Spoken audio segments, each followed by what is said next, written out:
Ben, Belle, grab your keys. Let's turn them at the same time and open up the forbidden folder. It is the first forbidden folder for 2024. So we keep a lot of the taboo ideas, and we've not done this one before.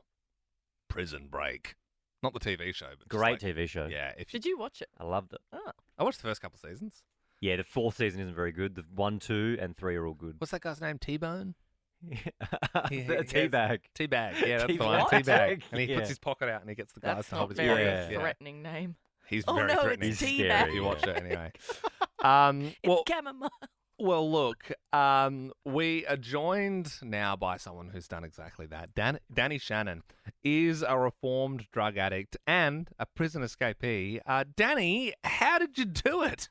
How did I escape from prison or how did I get off the drugs? Because they're both equally as hard to do, I guess. Yeah. On the 6th of February 2001, it was my partner's birthday.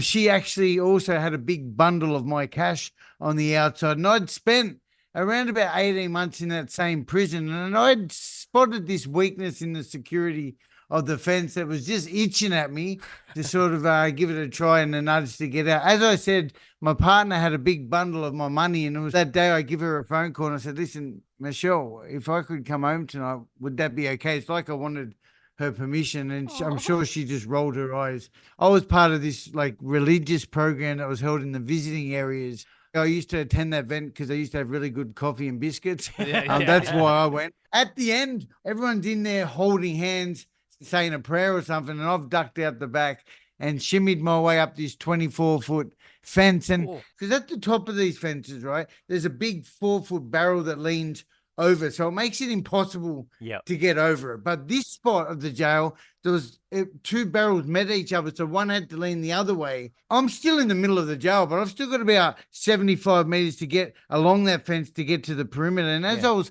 making my way, I got spotted by an officer. Yeah. He was straight on the radio to the squad, which is the outside jail unit, and the police, and I had to run and skip my way through razor wire, cutting my leg to pieces, and launched off the top of this fence. I had to jump. I ended up a black arm from my shoulder to my wrist, running down Holker Street towards Parramatta River, where at the top of the street, the dog squad, the cops, the MEU were chasing me. I managed to jump a couple of fences at the bottom of that street and dived into Parramatta River, shark-infested river, bleeding, pitch dark. It's about 100 meters to get to the other side. By this time, water police had been deployed, airs up in the air, and police helicopters, and I made it to the other side of the river where I was in mud up to my neck. And they couldn't see me, mate. Water police were just there, and they were unable to see me because I was in mud. How long were you on the run after that?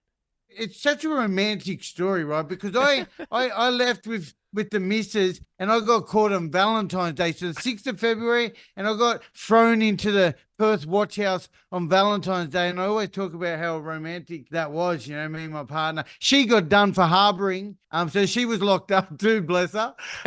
That night, after I arrived home to her place, I picked her up. My mum's house, my dad's house, her house was all simultaneously raided by the coppers, and I got away. I made it to Perth, mate. And so what's the plan after that? Are you trying to get out of the country, or you know that's not possible? Like, you're obviously not intending on getting back to prison anytime soon if you've just gone to those lengths to escape. My plan was everything is going to be okay. The next day, I had my mum and my dad in a hotel room with me in Liverpool, right? I said, it's going to be okay. We're going to go to Perth. It's going to be all right, you know? And just delusional, bro. Like, I really just wanted to use drugs, you know? Yeah. And so I guess you then go back into prison.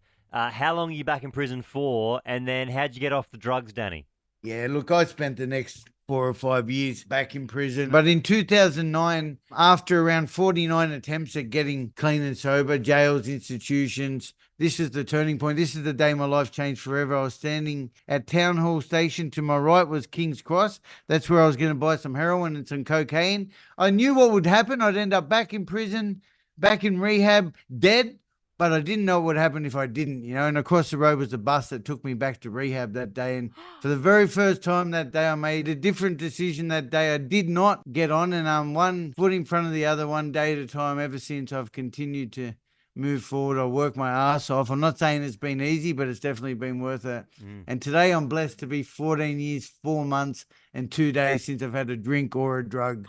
mate, Yeah, so Danny, Wow, not that's even a incredible. drink. That's I tell you what. amazing. So, Danny, where Thank you, thank you, thank you. where are you at Yeah. now? What is your day-to-day life now? Today I spend my days just helping people. I run groups, online groups. I do one-on-one work, and I'm also the founder of Encapsulator, which is my video journal mobile app where you record video messages to your future self. We provide this safe place for you to express yourself without fear of judgment. And the idea is when you verbalize your goals out loud, you make yourself accountable and motivated to achieve those goals too. We've also got the Sober Squad. So there's a page and a community group with over 50,000 members, which are just engaging regularly all day, supporting one another, sharing their own drug and alcohol transformation journeys. Danny, what Oh, an incredible Danny. story, mate. I mean, yeah, I feel like with you, it's like you come for the prison break, you stay for you turning your life around. Like the two incredible stories. Danny Shannon is where you can check him out on socials. Appreciate all your time this morning, mate. Thank you so much, guys. I really appreciate the opportunity.